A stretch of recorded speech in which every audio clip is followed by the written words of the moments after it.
All right, good evening, everybody. Welcome to the Treasure Map meeting. If you could stand and join us in a moment of silence, followed by the Serenity Prayer.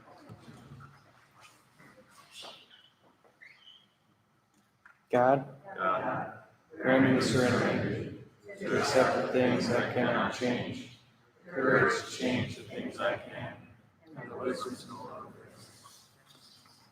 All right, my name is Scott, and I'm an alcoholic. Welcome to the Treasure Map meeting of Alcoholics Anonymous. This is an open speaker meeting of AA. We are glad you're all here, especially newcomers. In keeping with our singleness of purpose and our third tradition, which states that the only requirement for AA membership is a desire to stop drinking, we ask that all who participate confine their discussion to their problems with alcohol. The AA preamble, reprinted with permission by Grapevine Inc. Alcoholics Anonymous is a fellowship of men and women who share their experience, strength, and hope with each other, that they may solve their common problem and help others recover from alcoholism. The only requirement for membership is a desire to stop drinking. There are no dues or fees for AA membership. We are self-supporting through our own contributions. AA is not allied with any sect, denomination, politics, organization, or institution, does not wish to engage in any controversy, neither endorses nor opposes any causes. Our primary purpose is to stay sober and to help other alcoholics achieve sobriety. We want to send a special welcome to anyone here from out of town. If you're from out of town, please stand and introduce yourself. Oh, I was going to say, Joe, you don't have to stand up. I know you're here. How you doing? Hey, Joe, welcome. Where are you from? Brookings, all right. Okay, so if there's anyone here for the first time at the Treasure Map meeting, you can stand and introduce yourself. Okay, and is anybody here for their first meeting of Alcoholics Anonymous? Please stand and introduce yourself. All right, well, we want you to know that you're all welcome here, and we're glad that you're here. And if there are any newcomers that didn't want to stand up, please feel free to see us over here at the break. We've got a gift for you. Also, feel free to use our Treasure Map meeting 12-step cards. They're around on the tables. They're a great way to give you contact information to new people and to invite others to our group. All are welcome here. Now, please welcome Craig to read How It Works from Chapter 5 of the Big Book of Alcoholics Anonymous.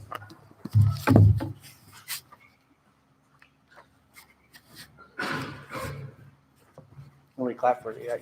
Yeah, no. Cheers for Craig! Yeah. You know, it's nice to be asked instead of just my name announced and what I'm doing.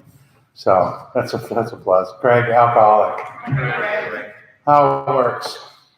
Rarely have we seen a person fail who has thoroughly followed our path. Those who do not recover are people who cannot, will not completely give themselves to this simple program. Usually men and women who are constitutionally incapable of being honest with themselves. There are such unfortunates. They are not at fault. They seem to have been born that way. They are naturally incapable of grasping and developing a manner of living which demands rigorous honesty. Their chances are less than average. There are those too who suffer from grave emotional and mental disorders, but many of them do recover if they have the capacity to be honest. Our stories disclose in a general way what we used to be like, what happened, and what we are like now. If you have decided you want what we have and are willing to go to any length to get it, then you are ready to take certain steps. At some of these we balked. We thought we could find an easier, softer way, but we could not. With all the earnestness at our command, we beg of you to be fearless and thorough from the very start. Some of us have tried to hold on to our old ideas, and the result was nil until we let go absolutely. Remember that we deal with alcohol, cunning, baffling, powerful. Without help, it is too much for us. There is one who has all power. That one is God. May you find him now. Half measures availed us nothing. We stood at the turning point. We asked his protection and care with complete abandon. Here are the steps we took, which are suggested as a program of recovery. 1, we admitted that we are powerless over alcohol and our lives have become unmanageable. 2, came to believe that a power greater than ourselves could restore us to sanity. 3, made a decision to turn our will and our lives over to the care of God as we understood him. 4, made a searching and fearless moral inventory of ourselves. 5, admitted to God, to ourselves, and to another human being the exact nature of our wrongs. 6, we're entirely ready to have God remove all these defects of character. 7, humbly asked him to remove our shortcomings. 8, made a list of all persons we had harmed and became willing to make amends to them all. 9, made direct amends to such people whenever possible, except when to do so would injure them or others. 10, continued to take personal inventory, and when we were wrong, promptly admitted it. 11, sought through prayer and meditation to improve our conscious contact with God as we understand him, praying only for knowledge of his will for us and the power to carry that out. 12, having had a spiritual awakening as a result of these steps, we tried to carry this message to alcoholics and to practice these principles in all our affairs. Many of us exclaimed, "What an order! I can't go through with it." Do not be discouraged. No one among us has been able to maintain anything like perfect adherence to these principles. We are not saints. The point is that we are willing to grow along spiritual lines. The principles we have set down are guides to progress. We claim spiritual progress rather than spiritual perfection. Are the description of the alcoholic, the chapter to the agnostic, and our personal adventures before and after make clear 3 pertinent ideas.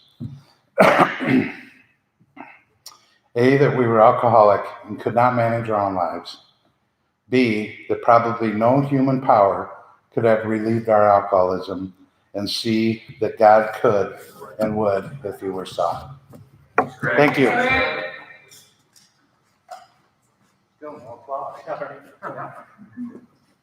All right, thanks, Craig.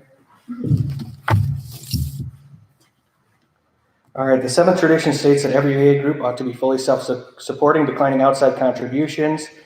If you don't carry cash with you, we do accept online fulfillment of the 7th tradition. If you do give online, please take one of these cards and place it in the basket. We thank you for your support. Your donations to the Treasure Map meeting support all of our group's activities.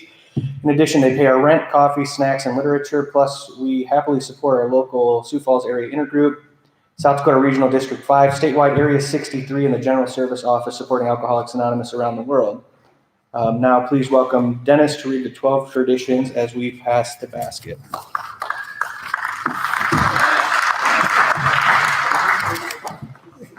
Dennis, alcoholic. The 12 traditions. 1, our common welfare should come first.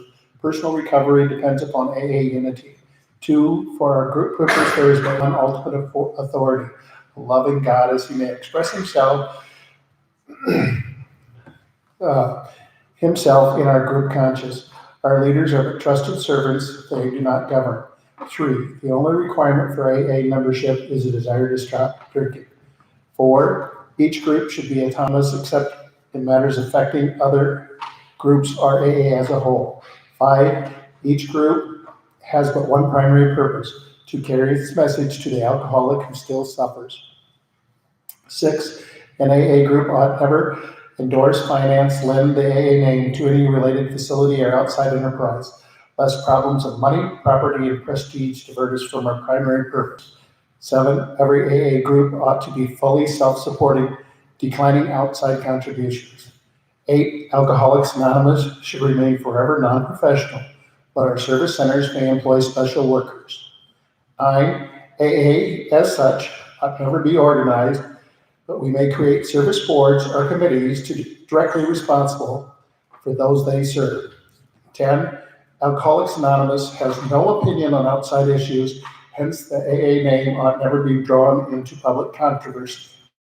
11, our public relations policy is based on attraction rather than promotion. We need always maintain personal anonymity at the level of press, radio, and films. 12, anonymity is the spiritual foundation of all our traditions, ever reminding us to place principles before personalities. Thank you.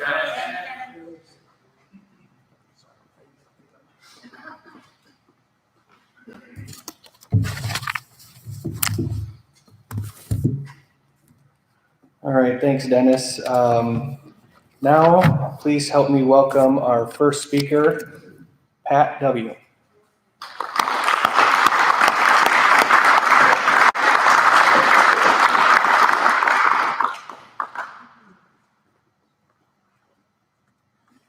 Hello, everyone. My name is Patrick, and I am an alcoholic. My sobriety date is September 24th, 1993. A couple of things I wanted to start out with is just telling you a little bit about what it was like. It was miserable. I drank a lot. I passed out a lot. I blacked out a lot. I hurt a lot of people. Did a lot of things I was ashamed of. And I got to that jumping off point where I wanted to die.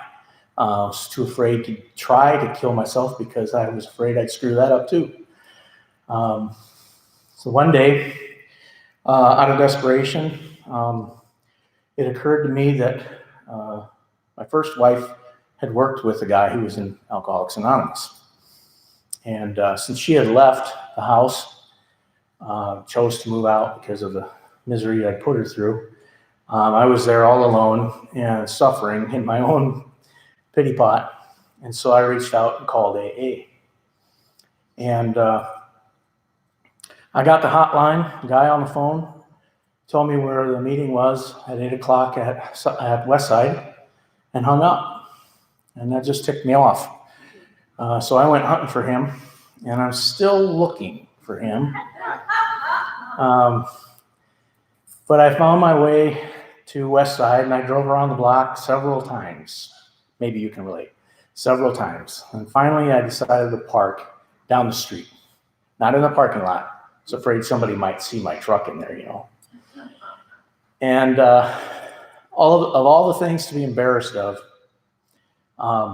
having passed out in a party and some of the crazy stuff people would do, my sister actually painted my nails one time I was in a blackout. So, but for me to be embarrassed to go to Alcoholics Anonymous, which I'm sure many of you can relate to, it's just ironic. So I walked in the doors of Westside and found the longest hallway in the world. And I walked down that hallway, and there was a room about the size of the chairs in here right now. And there were about 8 tables in a circle. And there were, it was almost full, and there was a lot of laughter. And I felt really uncomfortable. I didn't know it was so funny. I didn't know why they were having a good time, and I did not understand why they didn't understand that I was not having a good time and that I needed some attention. So I sat down in an open chair. I could tell you right where it's at. And I sat down, and they went through the beginnings of my first AA meeting. And they started sharing. And when they started sharing, I started relating immediately. These people were talking about things that I had experienced, that I was confident and sure that there had been no one else that had ever felt the way I felt. And I had this sense of some comfort that night that I hadn't experienced in, gosh, I don't know, it had been decades. And so I came back. And I kept coming back, and they kept saying a lot of the same things over and over again. Come to meetings. 90 meetings in 90 days, they said. Find a sponsor. Hang with some winners, which, try to find some winners in an AA meeting. There are. And they show themselves by their actions. Their kindness to me indicated they were somebody I wanted to spend some time with, get to know, maybe become. And so I did those things, and it wasn't easy. I balked at all of those things. And I started to find that people were starting to comment on change in my life, change in my attitude, change in my disposition. Disposition was a big word for me. I could usually use all 4-letter words. But I did start to grow. And I had a sponsor that I picked out, and I'm sure he was the guy I called on the hotline. He won't confess yet, but I'm still working on him. But he's a guy who knows what the book says. He may not be able to recite it word for word, but he knows exactly what it means. And he walked me through the steps one at a time, at my own pace, which was terribly slow. He encouraged me, pushed me at times, but never made me feel like I was not doing this well. He made it clear to me that if I continued to do the first step perfectly, I could make it. And so that's what I've been doing. I've been working on that first step every day. One of the things that I have found in Alcoholics Anonymous is this little book called the 12 by 12. It's 12 steps and 12 traditions. And one thing that I've recently found is they have a contents in here. I've never read the contents. But they give a brief synopsis. There's another one of those words I didn't know.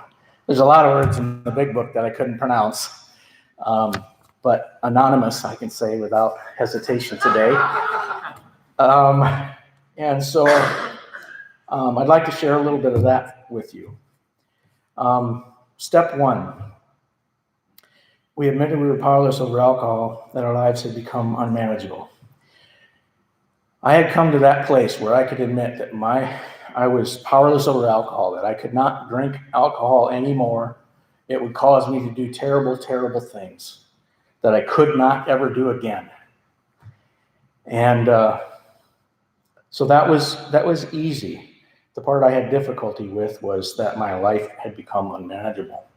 I still had a lot of plans. I still had a lot of ways that I wanted to do things. I still thought I was supposed to be a man who did things on his own without any help. I don't really know where that came from, but many of you can relate, I am sure. Who cares to admit complete defeat? Well, I didn't care to, but I had to.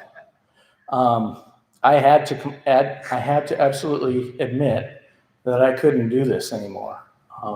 That I was destitute for destruction if I continued to drink, and I would hurt more people.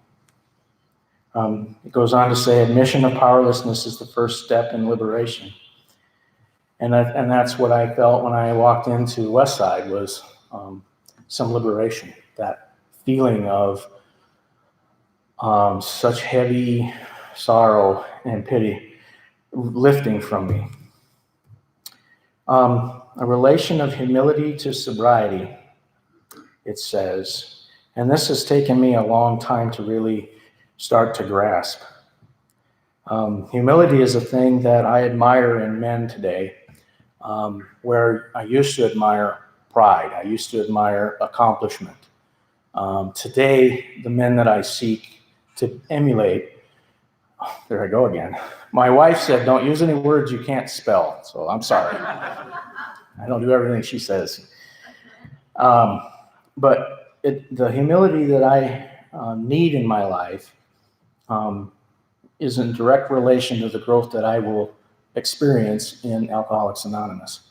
It's going to directly affect my family, the people that I sponsor, the people in my home group, people at work, people I stand next to in the grocery store, the people that I drive in traffic with. I made a point on Tuesday night to mention about a half a dozen times that I had 26 years of sobriety, because one of my friends, no one knew he had 15 years. And that's the kind of humility that I would like to have. That's the kind of humility I'm working towards. This mental obsession that we are blessed with, plus a physical allergy, I certainly had that mental obsession while I was drinking. If I drank, I was going to have one more. If I drank another one, I would have just one more. If I would drink another, I would tell myself I was only going to have just one more. And then just one more, just one more, just one more. All night long, blackout, pass out, do it all over again. This physical allergy, once I drank alcohol, it took over and I had to have it. My body had to have it. I couldn't stop it. Alcoholics Anonymous has allowed me to surrender, and that has been lifted by a higher power that I have come to understand through these steps and through people that have helped me throughout my journey. You give me a sign when I've got 15 minutes, all right? Let me know when I'm running out of time. Step 2, it says, is I came to believe that a power greater than ourselves could restore us to sanity. What can we believe in? For me, I was raised in a Christian home. We went to church every Sunday, went to catechism every Wednesday, yada, yada, yada. I believed and gave my life to Christ as I understood him at a very young age. And then I started drinking. And all of that went away. Nothing else came into play but that, over and over again. So I had this belief that was easy for me to pick up when the time came. But I had to get rid of self in order for me to do that. And these steps whittled away at that. It says here, AA does not demand belief, and that has been true. It is only suggested. The 12 steps are only suggestions. It goes on to say it's important to have an open mind. And that's what I came with. I just needed to get sober. I needed to stop the pain that I was living in. And this helped me do that. There's a variety of ways of faith. And I respect anyone who has a different faith than I do. The important thing in these rooms for me is how can I help you get sober? How can you help me stay sober? And how can we help each other stay sober? Substitution of AA as a higher power, it's suggested as an option for those who cannot conceive a higher power in the beginning. And I highly encourage people, if they don't believe, if they don't know, go ahead and try that. What I would discourage is believing that I am your higher power or your wife is your higher power. People will fail you. I will fail you. It's been my experience every time. Plight of the disillusioned. Well, I could go on and on about how disillusioned I was at times. Roadblocks of indifference and prejudice. I had many of those. I was a staunch redneck when I came to AA, but in the years that I've been around, I've become twice the man that I was when I got here. Literally, I weigh twice as much. Lost faith found in AA. Again, that was my experience. Problems of intellectuality and self-sufficiency, still words I can't say. I was always discrediting my intelligence. And I have learned that I'm capable of so much more. I'm in a position right now that I would have never dreamed for myself, but thanks to AA, they've given me the opportunity to learn. First of all, learn how to learn, to want to learn, and to become better than I am. And the point that I need to remember every day is that I need to lose self-sufficiency, because that's what drove me to the ground. All of what I wished for sold me short of what was meant for me. Negative, positive thinking. It was always negative thinking for me. This has shown me a new way and a greater way. Step 2 is the rallying point to sanity, to get a right relation to God.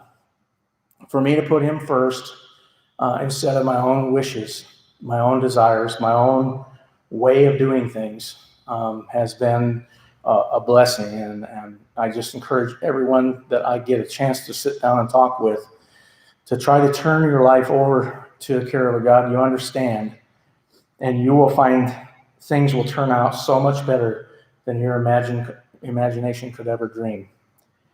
Step 3, made a decision to turn our will and our lives over to the care of God as we understood him. It's like opening of a locked door, and how true that was for me. How shall we let God into our lives? Willingness is the key. And for me, willingness every day. Every day when I wake up, I try to slide down off the bed on my knees and do these steps, 1, 2, and 3. And when I do that, I have a really good day. And when I get too busy, I am not having a great day. People in traffic are making me angry. My employees might frustrate me. Sponsees might annoy me. Might happen, for all day or just a moment out of the day. It's always better when I do these things. So dependence as a means to independence. The dependence that I put on a God of my understanding, on the program of Alcoholics Anonymous, and my friends, sponsees, sponsor in this program certainly make that possible for me.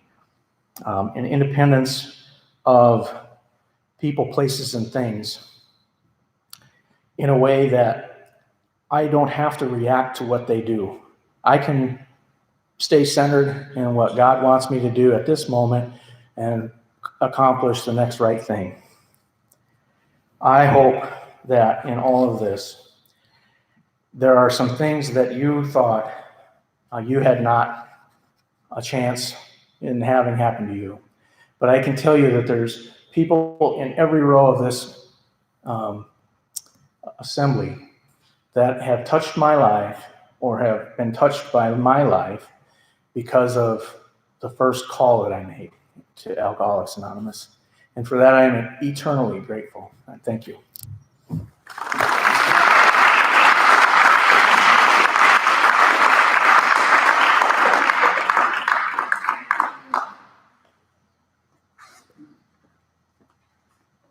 All right, thank you, Patrick. We'll take a 10-minute break and resume after that. I don't know what's so funny. All right, thanks. Yep, you're welcome. Thanks, Scott.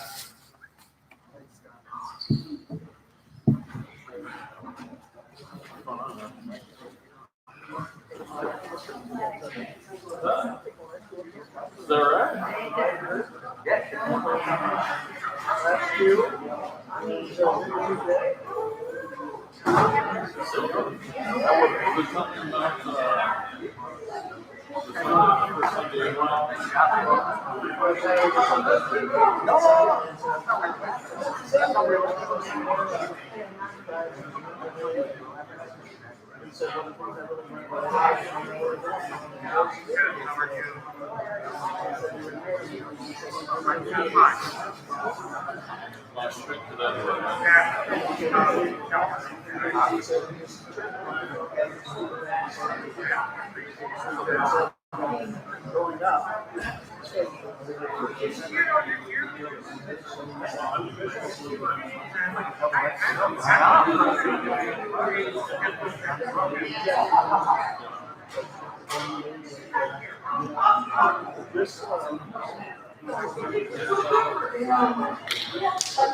Somehow I end up with this live.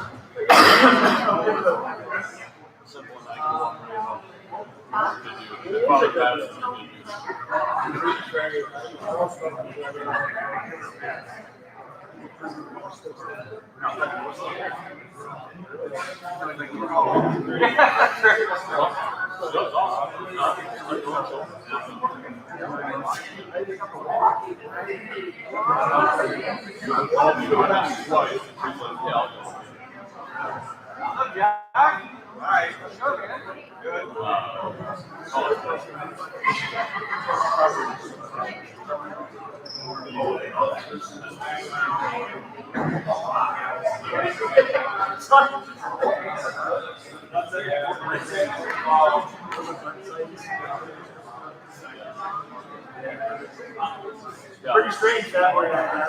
Close to a lot. Is that? Yeah.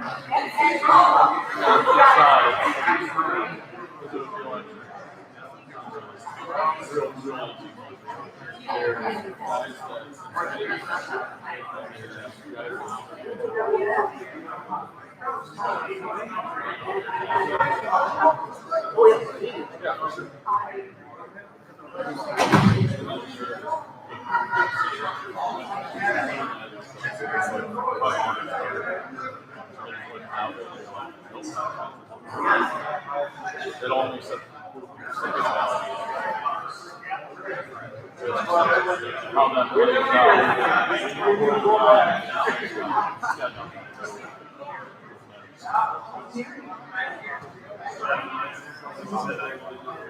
we'll go into more. Yeah, you never thought about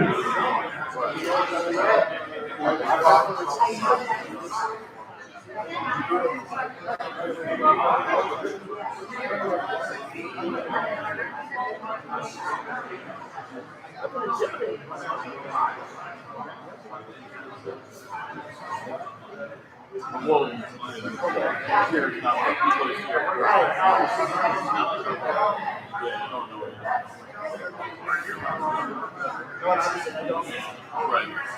Yeah, that's fine.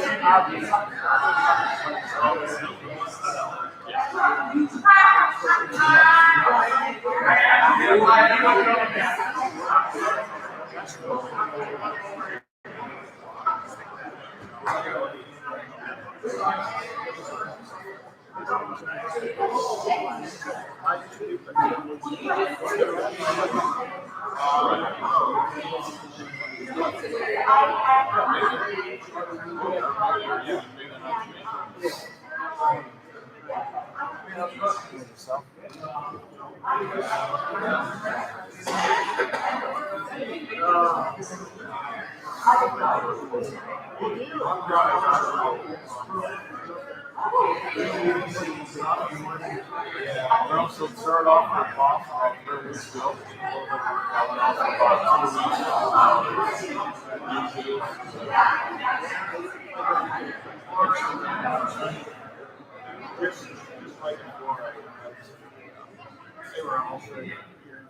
Yeah. Oh,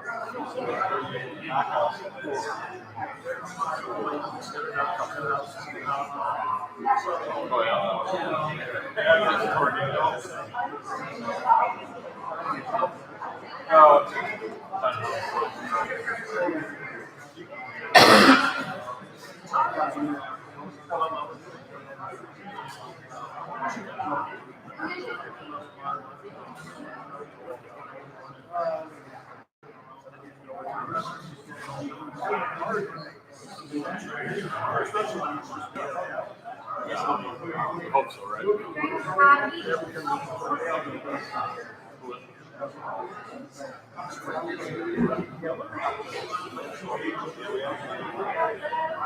Mark, you know village instruction?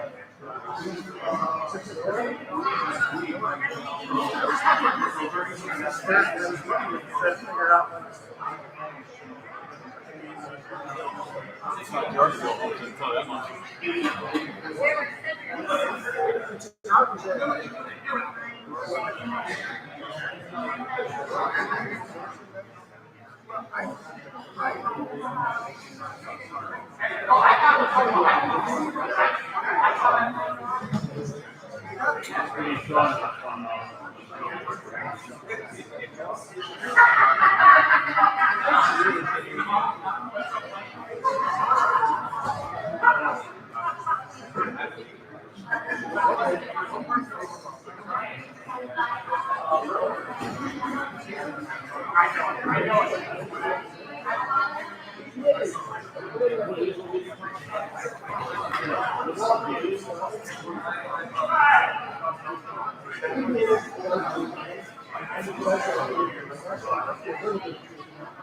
Oh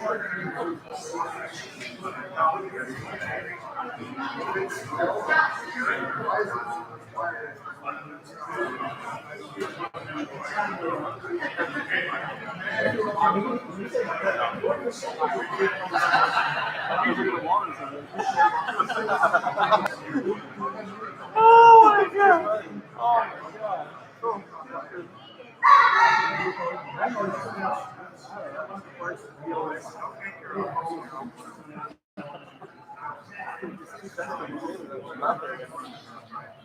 I'm just yelling.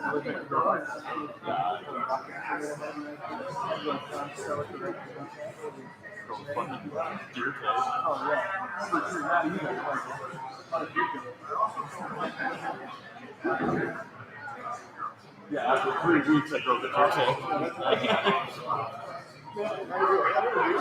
Alright, Dale, how you doing, man? I'm doing good. Good deal.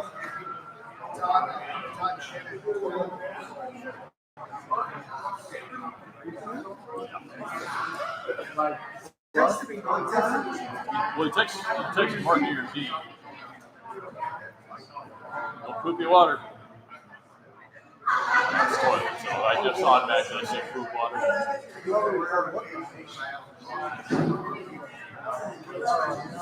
How long were they gone?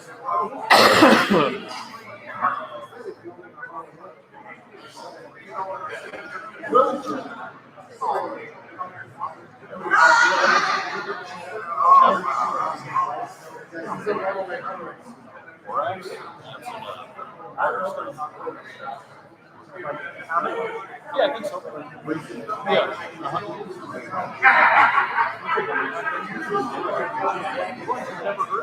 She making slime or what?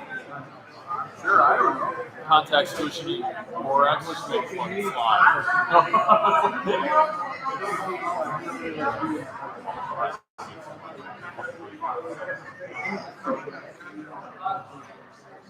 Yeah, you can, but it still sucks. It's so fucking big.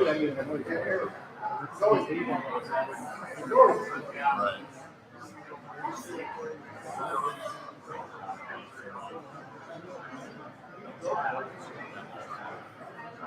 Oh, really?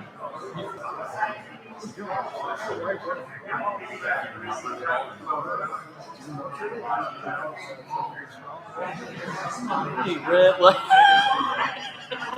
I love the key dick out there.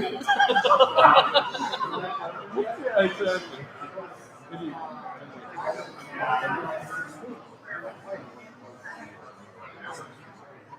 You're right, yeah, which makes it that much fun. Okay. What are you? I'm fucking robbed you.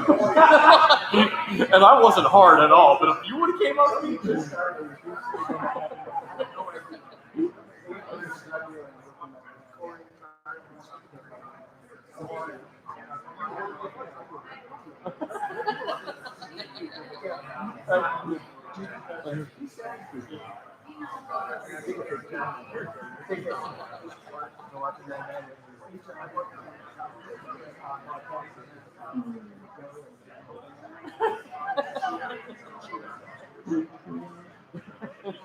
that's really funny.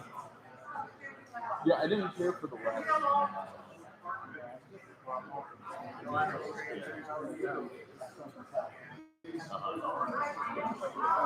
Wait a minute.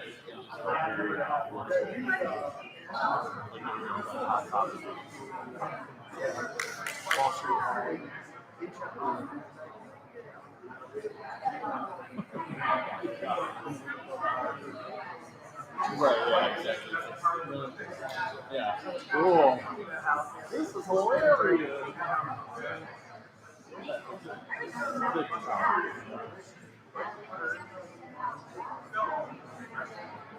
Preach.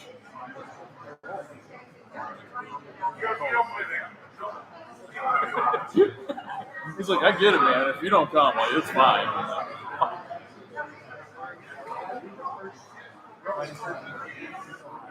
Probably just after everything. I'm good. You here last week? Yeah, but I did daughter. It was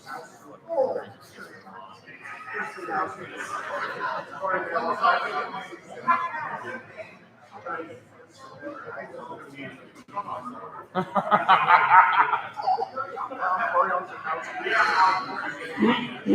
Contact solution borax.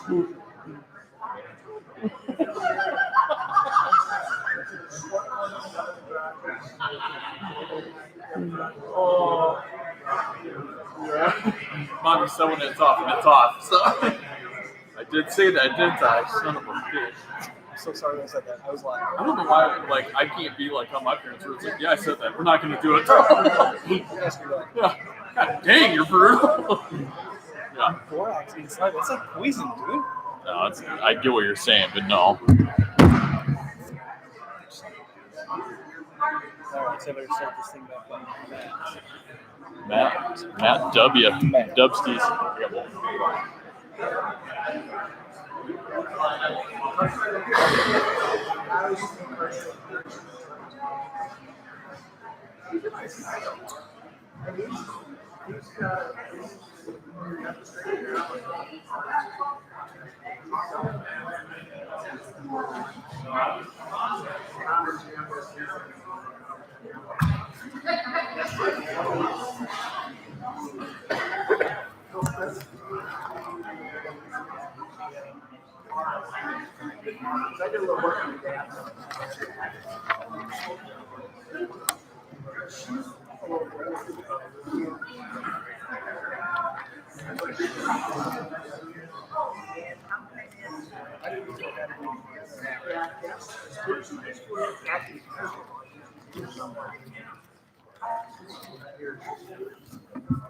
All right, welcome back.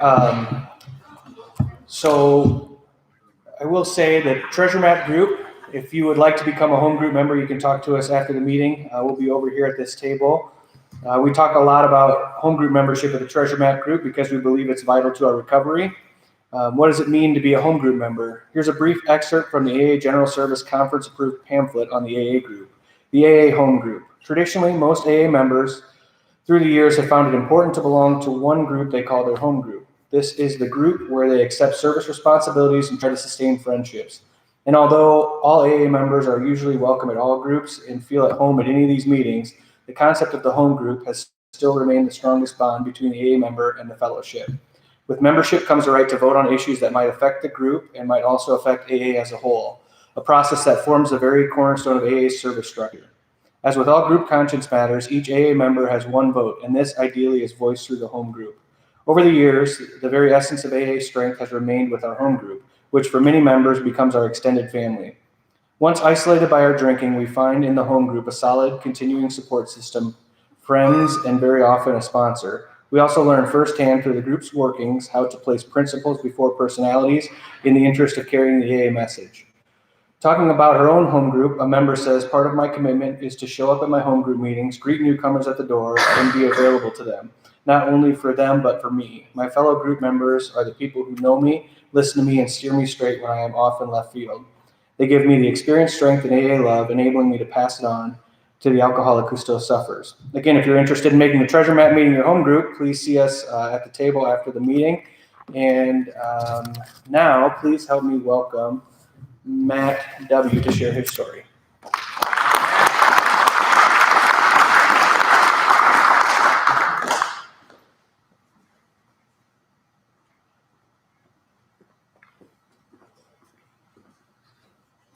Good evening. My name's Matt. I'm an alcoholic.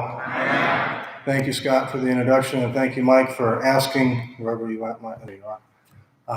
It's always fun for me to be in a meeting of Alcoholics Anonymous. I feel like I'm at a family reunion. And if you're new or rather new, welcome to Alcoholics Anonymous. I can tell you this program will really mess up your drinking and give you a life you never imagined possible. That's the truth. And at least that's my story.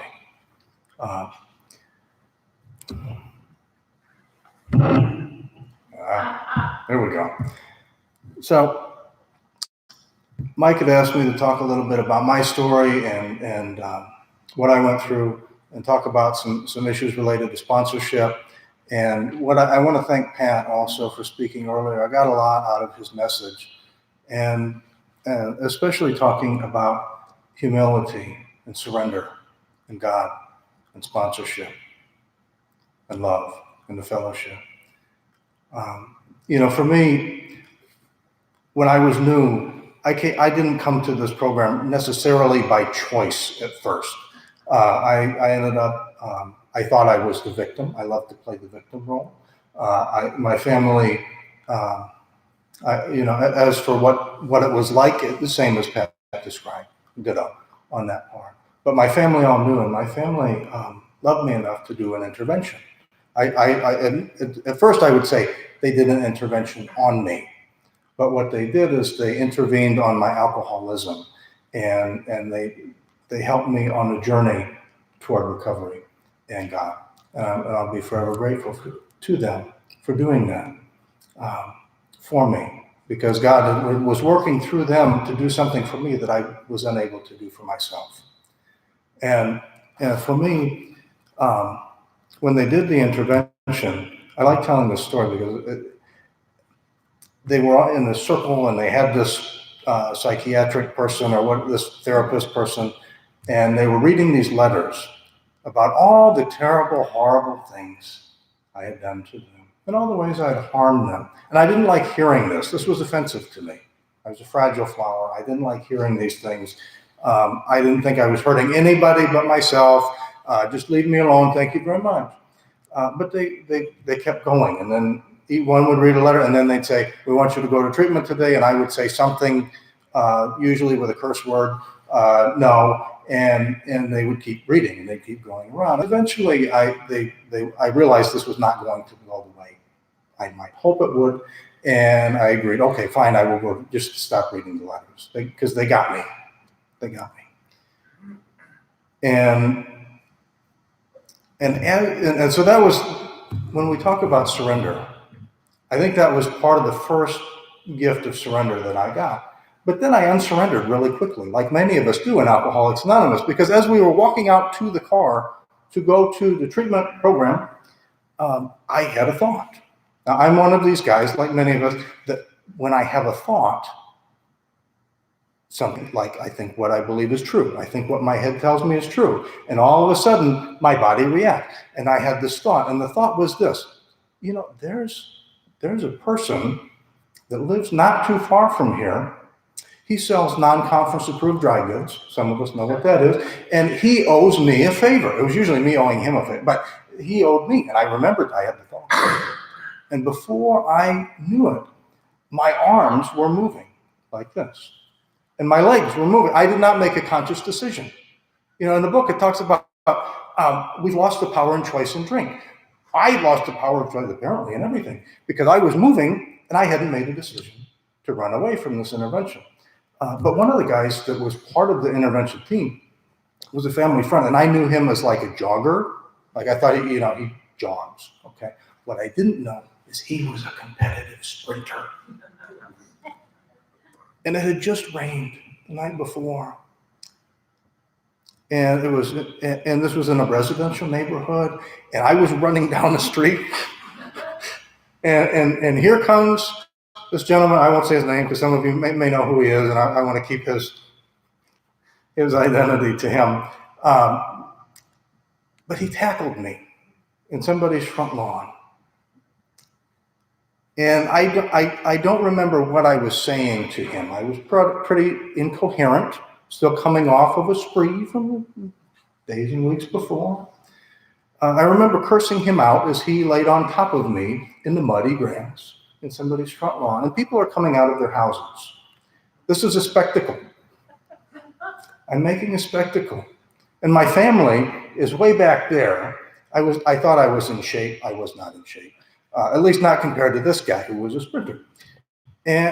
So he tackles me in this guy's yard, and he said something to me that was way more profound than I would have expected. He leaned down and he whispered in my ear. I'm yelling at him, I'm making a scene. And he whispered in my ear, he said, "Have you had enough yet?" And I didn't know. I don't think I gave him an answer that he was expecting at that time. But it turned out I had 30 days to think about that in this treatment program. Had I had enough? And so I went through the motions in that program. I went through the motions. I told them what I thought they wanted to hear. It turns out I hadn't had enough. But very quickly, I was in another treatment program. Go figure. Okay, I'm a multiple time treatment attender. Many of us are, and a multiple time qualifier for AA. And I was in another treatment program. Is still thinking about that question. Had I had enough? I didn't know. But there was a guy came in, and they would have the AA people come in and the NA people come in, and they would talk. And what I had this really magnificent thing that I could do. I would just turn off my head. I would turn off my ears, and I would tune out, and I would think about, I don't know, a movie I liked, or a former girlfriend, or something. I could tune out AA people pretty well at that point. But this guy came in, and he was, and I remember what he looked like. I don't remember his name. I haven't seen him since. But he came in and he told his story, and God opened up my ears. I hadn't thought this was going to happen, but God opened up my ears, and this guy told his story. But the weird thing is, it was my story. It was my story, soup to nuts, verbatim. And I'm looking around for candid camera, and how does he know my story? How does he know what I did and all? How does he know this? This is bizarre. And then he talked about the program with Alcoholics Anonymous, and he talked about God, and he talked about the steps, and he talked about the work, and he talked about what the solution was. Because one of the things he said was this word, pitiful and incomprehensible demoralization. And that word, I remember that word very specifically. That was new to me. I hadn't heard that at that point. And one of the things that, with pitiful and incomprehensible demoralization, that is something that every alcoholic in every room of Alcoholics Anonymous understands at the soul level, what that is and what that means. And I did at that point, and it got me, and he had me. And I knew that whatever, because I had this list in my back pocket of all the reasons I was different, why I was unique, why I wasn't a real alcoholic. I had a definition in my mind of what an alcoholic was. And, well, it turns out that was not the truth. That was a thought. But the real thing was what this guy was telling me about the condition. And the book tells us that someone properly armed with the facts about his condition can reach another alcoholic in a way that nobody else can. And that's what this guy did. And he shared with me a message of Alcoholics Anonymous. And he shared with me this concept of pitiful and incomprehensible demoralization, which hit me like a ton of bricks, because that's what we get. That's the price paid, PAID, pitiful and incomprehensible demoralization. Because we've earned our seat in Alcoholics Anonymous, all of us. This isn't a social club. If you're new, this isn't a social club. If you think it is and that works for you, then great, but this is not a social club. If it is, it's probably the highest priced social club in the world, because the price of a seat in Alcoholics Anonymous is way more than the price of a seat or membership anywhere else in any other club that I'm aware of. So welcome, if you're new or rather new. The price has been paid. Your seat is yours. Welcome home. Welcome to the family. But when this guy talked about the solution, as outlined in the Big Book of Alcoholics Anonymous, he had me hook, line, and sinker. And afterwards, everybody went to do the thank the speaker line, and they all shook his hand and said, "Oh, that's so nice, and thanks for coming." I didn't do that. I went to my little room, and I curled up in the fetal position, and I cried like a baby. And that's exactly what I needed to do at that time. Because he told me the truth about my condition. And what I realized was that if I was indeed an alcoholic, like this guy was, he told my story. He knew. It was amazing. If I was an alcoholic and I didn't have a way out that I could do of myself, I had tried many things to stop drinking, stop doing the things that I was doing, and it didn't work. My way did not work. But what this guy was talking about as the solution was very scary to me. It was very uncomfortable to me.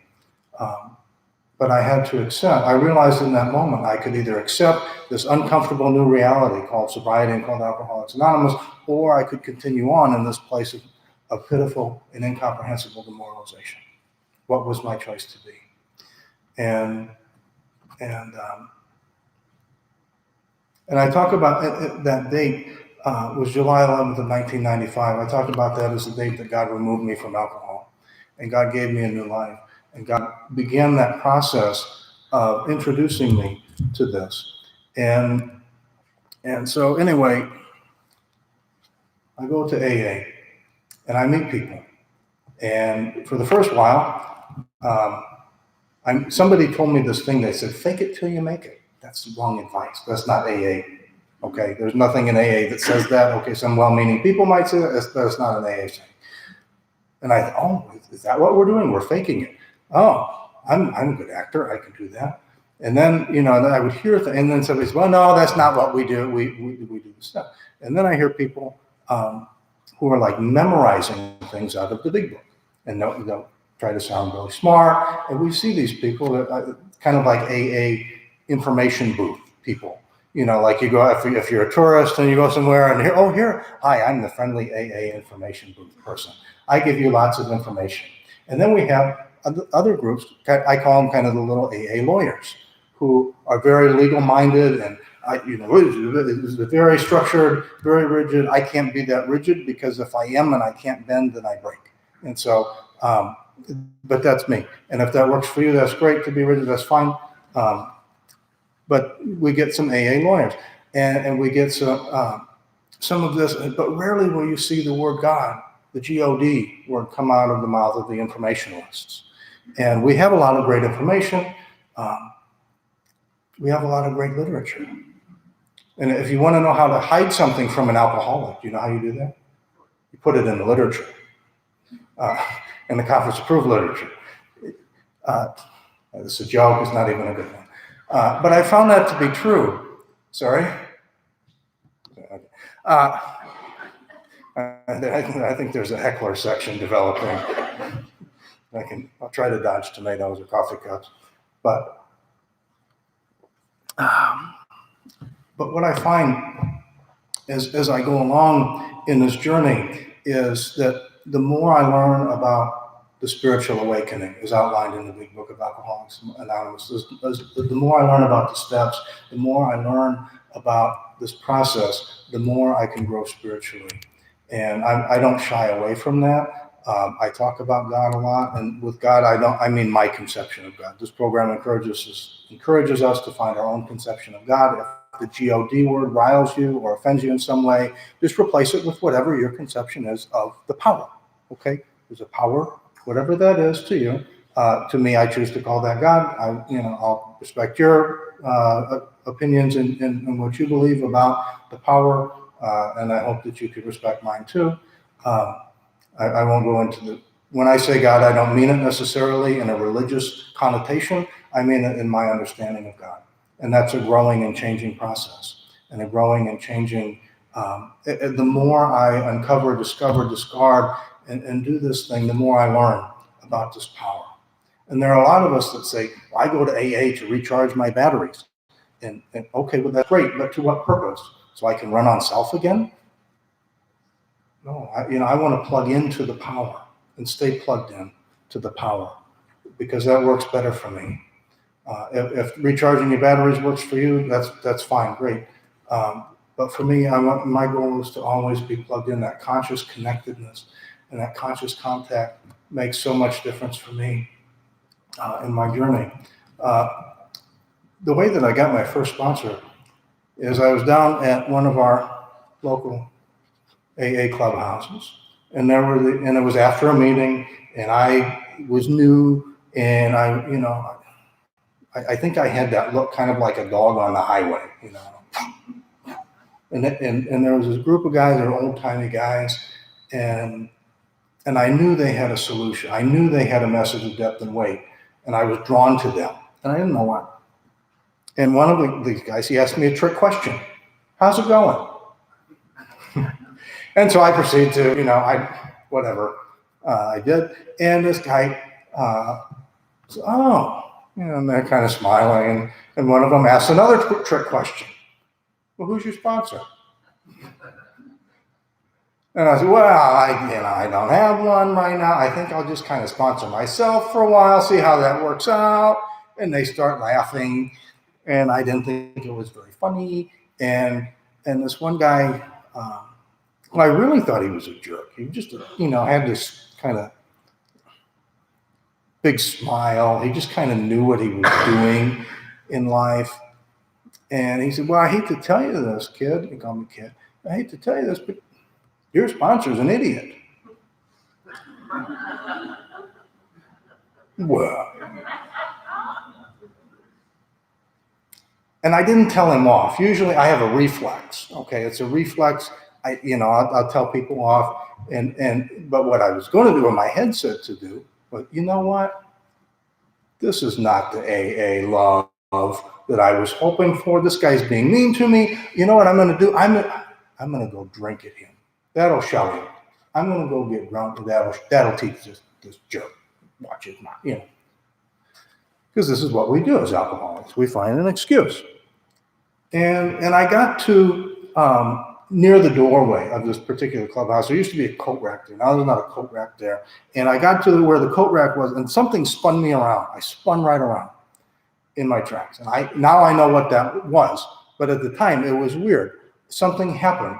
A switch flipped in my head, and I realized that this guy wasn't laughing at me. He wasn't being mean to me. He was telling me the truth. He didn't care about my feelings. He cared about telling me the truth. And before I knew it, I was back over at the couch where these guys were. And I asked this guy, well, would you be my sponsor? These words came out of my mouth, and I didn't, Well, and he well, yeah, let's go talk. And so we went and talked. And that guy who I thought was a jerk saved my life. And this program that I thought was a bunch of wah-wah from the Peanuts mom or dad, whatever, wah-wah. This program, this book that I thought was, saved my life. These steps that I thought, I don't want to do this. What's the secret sauce? What's the special nugget? Can I just have that? Can you just give that to me? And then I'll put it in my brain. I can drink like a gentleman. I cannot have these consequences. I cannot be in pitiful and incomprehensible demoralization anymore. What is the little nugget? Can I just do that? No, that's not how this works. There's no low nugget that we can have. There's no special sauce. The book is the special sauce. This is the easier, softer way. The steps are the easier, softer way. In case you're new and you're wondering what your options are, this is way easier and softer than prisons, institutions, etc. Okay? But that guy taught me a lot, and those other guys taught me a lot. And the other men that came around me in Alcoholics Anonymous taught me things about not just how to stay sober, because that's what I thought this program was about, as well as how do I stay sober. When that's not the message of Alcoholics Anonymous. That's a part of it to be true. But it's so much more. It's about how do I live? How do I figure out not just who I am, but what is my God's purpose for me today? And what is his purpose? How can I be helpful to others? It's a whole different, it's a total psychic change as it describes me. But I didn't know that at first. I thought, well, it's just about being physically sober. And I could white knuckle for a while, and that wasn't any fun because I didn't have any anesthetic. But what these men taught me in the program was what they did. And they'd say things that were like, well, gee, if you do what we did, maybe you'll get what we got. I mean, in these things, well, it might take me a long time. That was one day at a time. They come back to these very simple things about AA. Easy does it, one day at a time. Let go and let God. They come back with these things like, this is new information, and they share with me things that are wise. And I think some of these things, I'm going to try, and I'm trying to not to get on any soapboxes here, but they taught me about how do we have respect for Alcoholics Anonymous. I remember I got up and I was getting, a 6-month chip or something, and I got up to a podium at a specific club, and there, it was like a smoke. There was so much smoke in the air. You couldn't see even in the second row. And what I thought I said was, "Thank you guys. I love you. I'm so grateful for this program." But somewhere in there, I slipped some type of a curse word. And about 7 people after I talked, when it was the first one, I thought, well, okay, yeah, whatever, guy. But like 7 people came up afterwards and they said, "Hey, we don't talk like that around here. There's kids here. There's kids here. We don't talk like that. Have some respect." And well, where's the AA love? But they were teaching me about respect. And then they taught me more about respect. About when we speak in Alcoholics Anonymous, we don't dress to talk like we're going to go commit a felony afterwards. Okay, if we don't have clean clothes, we wash our clothes and whatever. And they taught me about we don't go pick up women in Alcoholics Anonymous. We don't go pick up a romantic interest, especially early on. And then they talked about, and here's where it talks about it, 12 and 12, and committed alcohol. And this is new information to me. And they taught me about how do we have respect for this program, and that people should feel safe here, whether they have 24 hours or 24 years, or whatever amount of time, they should feel safe here and not preyed upon. And the guys that I ran with then, that's what some of the things that they taught me. And then we teach each other. And then a new guy would come in, and we teach him. And I think in some ways in the Alcoholics Anonymous, I call contemporary Alcoholics Anonymous world, some of those things have been lost or eroded over time. Not entirely, but I see some of those things eroding. And I think, I guess all I can do is share my experience, because I think that when we have respect for Alcoholics Anonymous and this program that has changed us and saved our lives, that means something, and that may carry depth and weight to people who are new or rather new. So, okay, enough of that. I'm off the soapbox if I was on one. But they taught me things, and they taught me, they went through the steps with me and taught me how did they work the steps. And my sponsor at the time, he sponsored me for a number of years, and something happened in his life and he went back out drinking. And that was a big surprise to me. I didn't see that coming. That guy? Oh my God, what chance do I have if that guy who knew everything went back out drinking? Oh my God. And I was having a crisis. And so, and what do I do? And I'm at a meeting and I'm vomiting, And after the meeting, this other gentleman comes up and, he has a little bit different style. And he said, "Hey, glad to meet you." And he told me his name, and he said, "I'm your new sponsor." Oh, well, okay, this is, nice name, glad we met. And we didn't stay together that long. It turned out he didn't really know what he was doing, but either did I. But one of the things I have learned about sponsorship is before we can ask somebody to sponsor us, a good thing to do is qualify them. Are they qualified? Now, and the way I was taught to qualify was to ask 2 questions. 1, have you worked all 12 steps? 2, do you have a sponsor? If you've worked through step 4, then you have not a lot. If you've worked through step 6, you have half of the solution. I don't want, if that works for you to have that person as a sponsor, that's up to you. But for me, I want somebody who's worked all 12 steps, and I want them to be qualified and have an experience of depth and weight to share with me. And I was taught to do that. And I've had a number of sponsors over the years, and I'm very grateful because they've all given me gifts. And I've had the pleasure to sponsor quite a few men over the years, and I tell you, they've given me way more than I think I've given them. Some of them have stayed in the program and done phenomenally well. Others have gone back out. Others have come in and out and in and out. I sponsor a guy who can recite to you pretty much everything in this book, but the challenge is living it. And I can identify with that because that is a challenge, is living it. And for me, I have alcoholism, not alcoholism. I'm an alcoholic today. So I've got to do the work today in the program.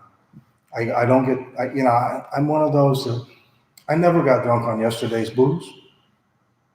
How am I going to stay sober on yesterday's work in the program? Right? I've got to do the work today because I have alcoholism, not alcoholism. So what do I do today? What does my prayer life look like? What does my meditation look like? What does my work in the program look like with service commitments, et cetera, et cetera, et cetera? If you've been around a while, you know what I'm talking about. And there's a difference between, if you're new or rather new, I want to convey this. AA is not about information. Initially, I thought, well, and there's some that it's about information, but for me and for us that have been here a while, AA is about transformation, not information. Information is fine, but transformation is what the goal is. And how do we do that? And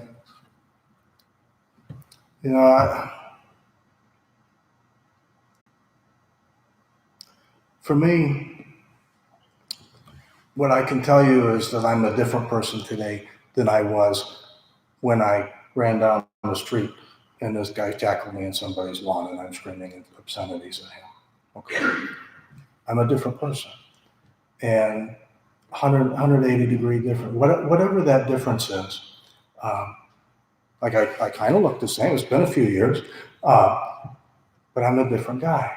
I'm not the same guy. I look back and I'm like, who was that? Oh my God. Can't believe that guy in my body did that, But a lot of us in Alcoholics Anonymous, we struggle with who am I? What is my identity? And some of us who've come up on the street or we've come up under rough times, we put up a front. We learn to do this. We have a front. And then we do that in Alcoholics Anonymous too. I want to look good, act good, be good. I don't want to really be honest. I just want people to think I'm honest. I don't want to really live a spiritual life. I just want people to think I'm really spiritual. We put up a front sometimes in Alcoholics Anonymous and in recovery and in life. I don't have to do that today. I don't have to have a front because I know who I am. And if you're new or rather new, you don't know who you are, I can tell you who you are. We're the soul. That's who we are. It's a spiritual peace. We call it the soul, we call it the spirit. The Hindus call it Atman. Every religious group of every denomination has a word for that thing, that spirit peace. And that's who we are. That's who we were born into the world as, isn't it? It's the soul. And when we leave the world, this world, what do we get to take with us? The soul. That's it. October 21st, 1980, my soul was put into this spacesuit and I popped out of mouth. Boom. Already I was running out of time.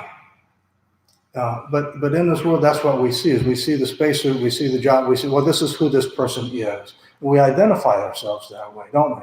Because, well, I am my job, my education, my last name, my family, I'm my system of beliefs or ideas, or my, whatever my Facebook, Twitter, social media makes me look like. This is my front, right? And we do this. I want people to think this thing about me, whatever that is. Or maybe I think that's who I am. But that's not who I am. I'm the soul. So are you. Welcome to Alcoholics Anonymous, where we get to know who we are and find out who we are. And that's why we need this program, is because this program is what gives me soul food. Because I can't go out into this world and get the food of this world. Maybe that's money. Is it a new job? Is it a new this, a fancier this, or whatever with this? Is it her? Is it with it? Right? No, that doesn't give me soul food. It might seem flashy for a while. It might seem, oh, it's exciting for a while, but then it loses its shine really quick, whatever that is. And for me, I need soul food. And that's what I get when I work with my sponsor. That's what I get when I work with my sponsees, when I'm doing service commitments in Alcoholics Anonymous, when I'm there helping a new guy find this power and explore this realm of the spirit, which is the goal of this program. It says in the book, the goal is to help us find a power which can do what? If we've been around, we know what that is. It's to connect with the power that can solve all our problems. The root of all our problems is selfishness, self-centeredness. It tells me that. And so what do I have to do? Well, I have to try to unload and unpackage and chip away at this front that who I think I am, okay? Be rid of the selfishness, self-centeredness as much as I can be, and figure out what did my Creator create me to be, and how do I align my will, right? Step 3, how do I align my will with my Creator's will for me today? How do we figure that out? Prayer and meditation, right? And in the early days of AA, I don't want to get too informational for you here, but in the early days of AA, some of you may know this, one of the things they did was they did prayer, and then they would pray, which is talking to God, or talking to the power. If you don't know how to do it, there's not really a right way or a wrong way. We can just talk to the power, and we can ask the power to reveal itself to us in whatever way it chooses, and we can learn about it. And we talk to God. That's really what prayer is talking to God in some way. However you do that, great. But that's what the early AAs would do. They would talk to God, and then they would go into a time of meditation. And they would close their eyes, and they would connect with the power, and God would tell them things. And they would have a pencil, actually it was a pen, I think, and they would write down on a piece of paper with their eyes closed, in a stream of consciousness, what they believed God was telling them. Okay? And then what they would do is they would have this thing, and they would read it, and they would, oh. And the way they could tell if it was from God or not from God is they would compare it against what they call the 4 absolutes. And if you don't know about that, that's a thing for another time. But that's how they could tell, was it from God? And for me, one of the gifts of this program is being able to do that prayer and meditation, but also to teach other people how to do that, how to connect with the power.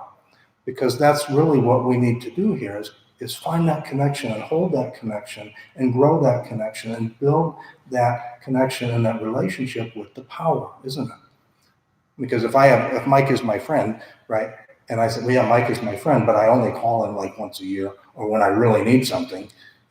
Do we have a relationship? Maybe. But is it as strong as if I'm calling him all the time and we lean on each other, right? And I'm grateful that I have men in AA that I can do that with. But, my wife and I, one of the biggest gifts that recovery has given me is the gift of my family. My parents actually like me. Now, they're some of my best friends. There was a time when that was not the case. It's not the case at all. My kids actually love me. My wife and I have 4 small kids. My one who's 8. She has special needs. She's a great kid, amazing kid. We have twins that are 5. And then we have a 3-year-old boy. The other 3 are girls, by the way. The 8-year-old and the twins. And one of the things that I love to do with them is they love God. They know God. It's a neat relationship to see with kids. Like they're intuitively connected with this power. It's amazing.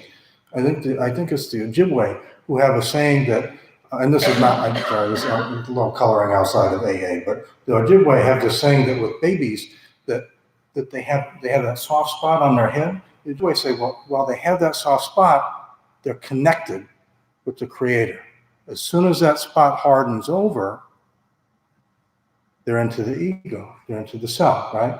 That sense of connectedness is lost. And I've seen that with my kids. As soon as that thing hardens over, they get a sense of self. Mine. Gimme. And they start hitting their siblings. But that's kid behavior. But one of the gifts for me is being able to be a present dad and to love them and to teach them and to pray with them and to meditate with them. With my kids last night, every night we pray and I say, listen, we're listening for God. And so one of my kids, and we'll pray together, and then they'll hear something and I'll say, okay, well, what did God say to you? They're connected. My 8-year-old last night, I said, what did God say to you? She said, God told me he loves me and he'll always love me, no matter what. One of my twins is 5. I said, well, what did God say to you? She said, God has loved me since before I was born, and that he'll always walk with me. Oh, what did the other twin say? She said, well, God told me to be nice to my sister and to not take things that aren't mine. Oh, that's my 3-year-old little boy. He's like a monkey. He climbs on everything. He's nuts. And he's just all little boy energy. Love dinosaurs and cars. Well, what did God say to you? He said, Daddy, God said I should listen more to Mommy and Daddy. This is last night. My wife's putting them to bed tonight, so maybe they'll be awake when I get home and we can do that. But in my absence, she'll be doing it. But that's one of just those small gifts that if I was out drinking, participating in what I used to do, it's a gift to me to be able to be there with my family, with my kids, and do this. These are things that the power has done for me that I couldn't do for myself. If you're new to Alcoholics Anonymous, welcome. Welcome home. Welcome to the family. I hope to get to know you. I don't know that I'll have anything intelligent to say, but I never do. But I look forward to learning more. And I don't know what time you usually wrap this up, Mike, but you guys, I want you to know one thing, and that is that I love you. There's nothing you can do about it. Thanks, Matt.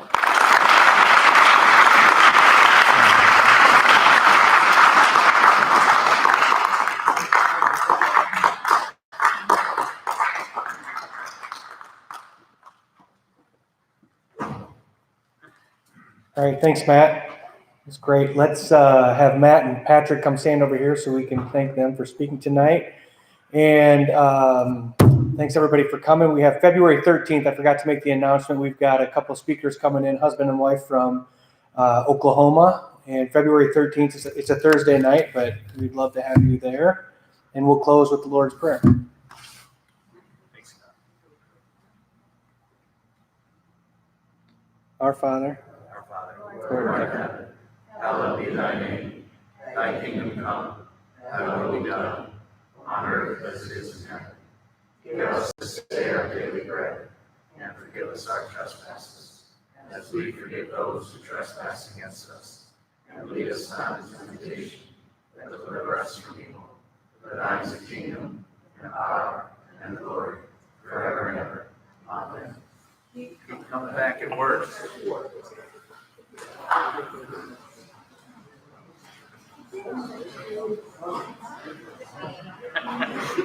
Got not a chance.